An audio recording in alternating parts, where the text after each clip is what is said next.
बहुत बहुत शुक्रिया आप सभी का। मैं आसिफ रशीद आपके साथ। दोपहर का वक्त है। वैसे तो मुख्तलिफ खबरें आपने गुलिस्तान न्यूज पर या दीगर हमारे पेजेस पर देखी और सुनी हैं और ऑफिशियल वेबसाइट पर पढ़ते भी हैं, लेकिन मैं सिर्फ आपको ये बता दूं कि पंचायतों, अर्बन लोकल बॉडीज, यूएलबी जिनको आप बोलते हैं, या फिर इसके अलावा वो इदारे जिनमें पंच सरपंच काम करते हैं, वो इंस्टीट्यूशन जो जमीन पर एक तरह से तामीर और तरक्की को यकीनी बनाने का काम गुज़श्ता 5 वर्षों से कर रहे हैं, अगरचे उनकी मुद्दत अभी खत्म हो गई है, लेकिन जम्मू कश्मीर के अंदर एक तो असेंबली इलेक्शन की तैयारियां और साथ साथ बहुत जल्द डिलिमिटेशन का प्रोसेस होने जा रहा है।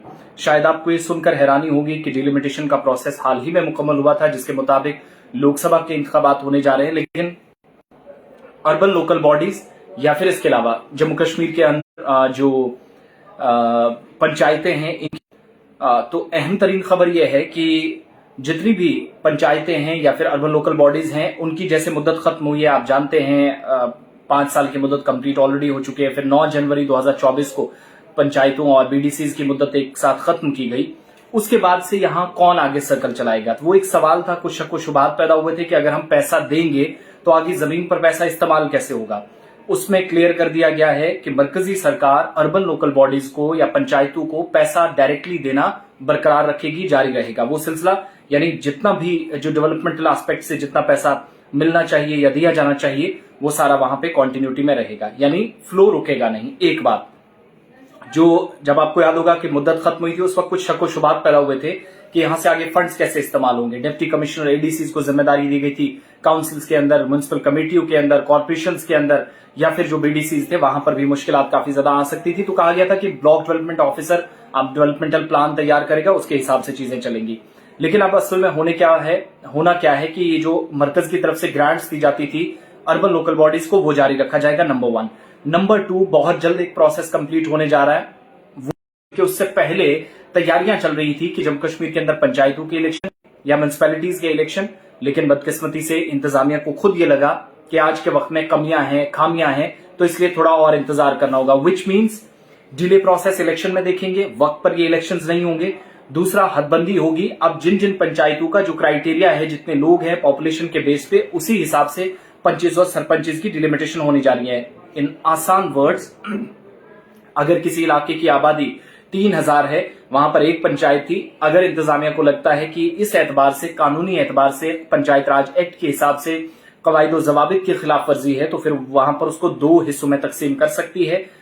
रादर ये कि एक एरिया वाले दूसरे वाले एरिया में सरपंच या पंच के पास कैसे जाते हैं, तो वो भी 2 हिस्सों में डिवाइड की जा सकती है। और कहीं पर अगर 4 या 5000 की आबादी है, उसको भी डिवाइड करने के हवाले से इकदाम उठाए जा सकते हैं।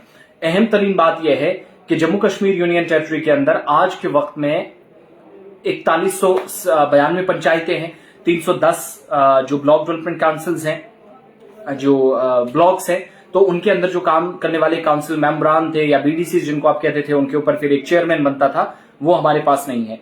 ग्रांट कौन देगा, वो मरकजी सरकार जारी रखेगी। फिर जो डिलिमिटेशन हो रही है, उसमें बहुत सारी पंचायतें वार्ड्स काट दी जाएंगी, लेकिन उससे पहले एक और प्रोसेस होने जा रहा है, वो आप सब जानते हैं। ओबीसीज, अदर बैकवर्ड क्लासेस, जो रिजर्वेशन पंचायतों के अंदर और अर्बन लोकल बॉडीज के अंदर दी गई है, वो परसेंटेज कितनी होगी, फीसद कितना होगा, वो सरकार को सबसे पहले तय करना। और उस प्रोसेस में, उस अमल को यकीनी बनाने में सरकार अभी भी बता रही है कि मजीद वक्त दरकार है, लिहाजा you have to wait, we all should wait. अब उसके बाद प्रोसेस होगा इलेक्शन का। अब जब आप लोकसभा इलेक्शंस कंप्लीट करने जा रहे हैं, फिर असेंबली इलेक्शन 31 सितंबर डेडलाइन है, एज पर सुप्रीम कोर्ट की जो रूलिंग है आर्टिकल 370 पर दिसंबर 11 को जो समाप्त हुई थी, वहां पर 31 सितंबर की ये तारीख दी गई थी। उससे पहले वजारत दाखिला और इलेक्शन कमीशन के जिम्मेदारान के साथ बातचीत हुई है। हो सकता है कि ये इलेक्शन जैसे ही खत्म होंगे, नई सरकार बनेगी, मई और जून में जम्मू कश्मीर के अंदर असेंबली इलेक्शंस हो। लेकिन आप तैयार इस बात के लिए भी हो जाएं कि रिजर्वेशन का जो प्रोसेस है, ओबीसी को जो रिजर्वेशन दी जा रही है, बल्कि अनाउंसमेंट हो चुकी है, सिर्फ अमलाना है कि कहां पर किस हिसाब से, उस क्राइटेरिया में, उस दायरे के अंदर कितने लोगों को कहां पर लाया जाएगा, वो अभी तय करना बाकी है, इसलिए उसमें मजीद वक्त लगेगा। फिर पंचायतों की हदबंदी का अमल ये तभी कंप्लीट होगा जब वार्ड्स की डिलिमिटेशन या पंचायतों की डिलिमिटेशन का जो हिस्सा है वो मुकम्मल हो जाएगा।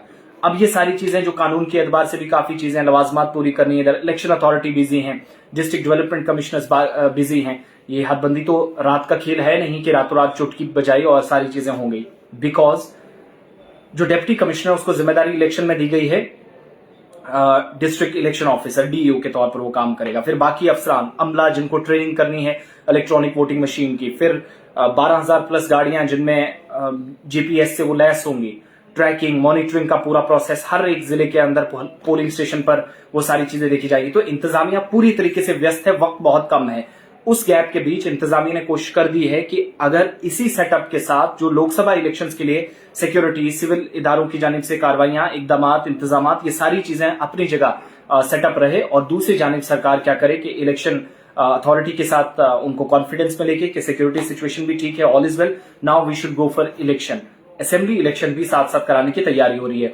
लेकिन इधर पंचायतों, अर्बन लोकल बॉडीज और जो मकामी इदारे हैं, उन बल्दियाती इदारों के लिए ग्रांट्स जारी रखने का सरकार ने ऐलान कर दिया है। मरकज ही वो फैसला देगी, और इनमें कुछ नए प्रोजेक्ट्स हैं और जो आधे अधूरे काम हैं उनको भी कंप्लीट किया जाएगा इसी ग्रांट में, और साथ साथ डिलिमिटेशन का प्रोसेस जिसके लिए सरकार इस वक्त आगे बढ़ रही है। इस पर जरूर अपना तज्जिया तबसरा करें, अपना फीडबैक हम तक जरूर, आजादी इजहार आप कर सकते हैं, लेकिन गाली गलौच ना करें, तनकीद बराए तामीर करें। किसी भी तरीके से तनकीद बराए तनकीद नहीं होनी चाहिए, या फिर आप किसी को टारगेट नहीं कर सकते किसी का नाम लेकर, जो आपके पास शवाहिद हो, सबूत हो किसी का नाम अगर, फिर भी एक तरीकाकार होता है, एक बेहतरीन इखलाकी अमल होता है जिसके मुताबिक आप आगे बढ़ सकते हैं। नाउ वीडियो को शेयर कर दें, बाकी साथियों तक पहुंचाने में हमारी मदद करें, और अपनी अपनी पंचायतों में, एरियाज के अंदर assembly, Lok Sabha, urban local bodies या पंचायतों के इंतखाबात के लिए तैयार हो जाए।